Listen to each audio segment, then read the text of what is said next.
Hi there, Fix That Car here with a piece on how to service your car. Believe you me, this is so simple, even my daughter could do it if she tried. First of all, paperwork. I produced these little sheets of what I've done. It's a record of what I've done as part of the service and also which checks I've carried out as part of the service, plus some details of the vehicle. And what I do is I just staple that against the receipts for the parts I've purchased, and that produces a record. It may not be accepted in all quarters, but it is a good indication of what you've done. For this service, I'm going to replace an air filter, cabin filter, oil, and the oil filter.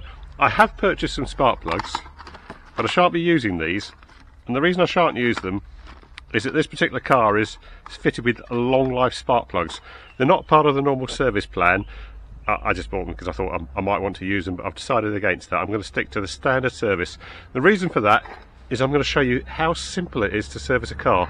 Modern cars are designed to be easy to service. There is virtually nothing to it. Firstly, under the car, you start with the messy bit. I'm going to drain the oil and remove the oil filter. This oil drain plug's got a little drip on it, so I'll have to have a close look at why that is. And it comes.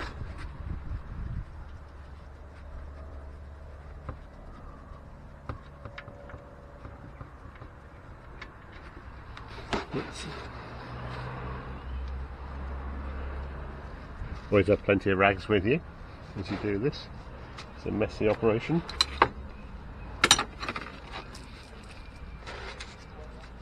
Then onto the filter. Here I'm using a chain wrench. So you simply place that around the filter.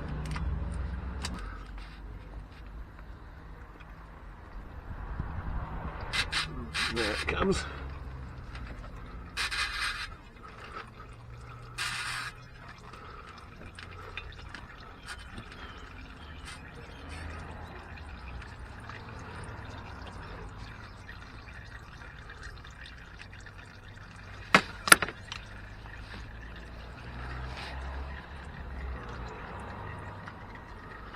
Off with the filter and into the drainage container.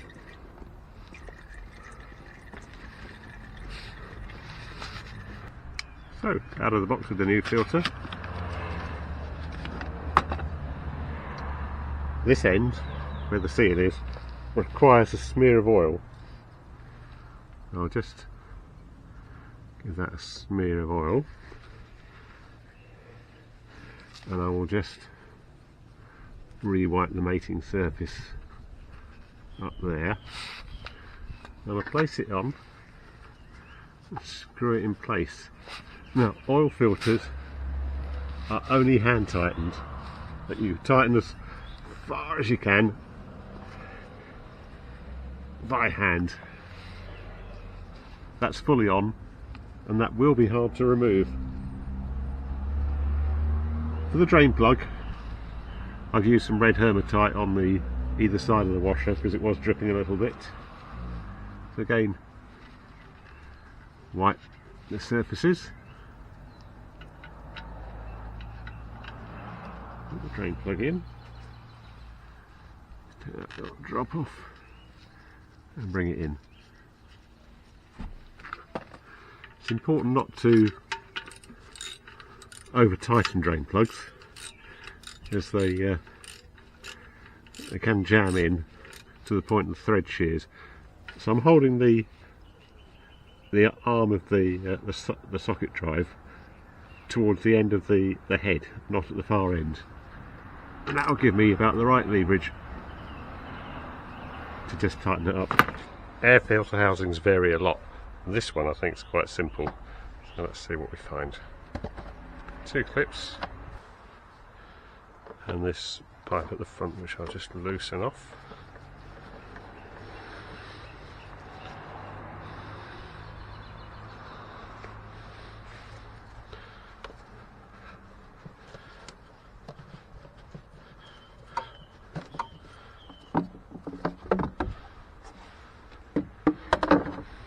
Well, that was quite simple. There's the old air filter. Not too dirty at all. Replacement looks promising.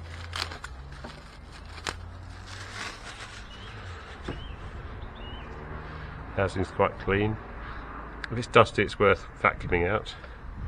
New filter in place. Engage the little things at the back. Down we go onto that. Clips back in place.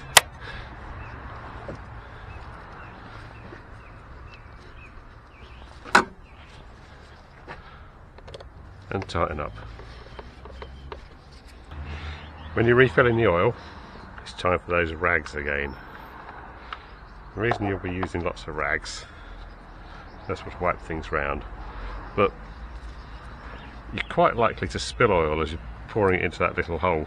You could use a funnel, but what I like to do is just spread rags all over the place like that. Then I pour very carefully.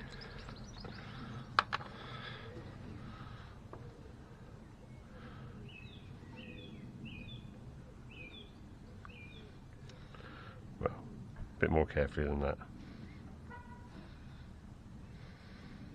Inside the car, open the glove box and remove it. This one is removed by squeezing the sides in.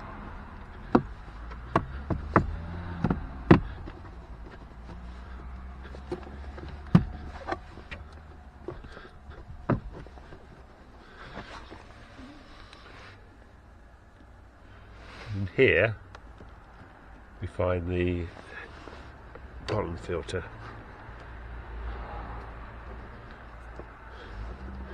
That opens up.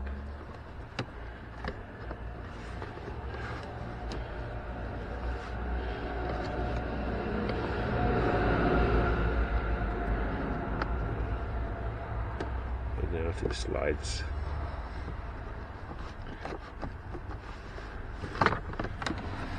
Always quite messy. Look at the replacement. Looks pretty good. Into the spot. A bit of manipulation. Up it goes.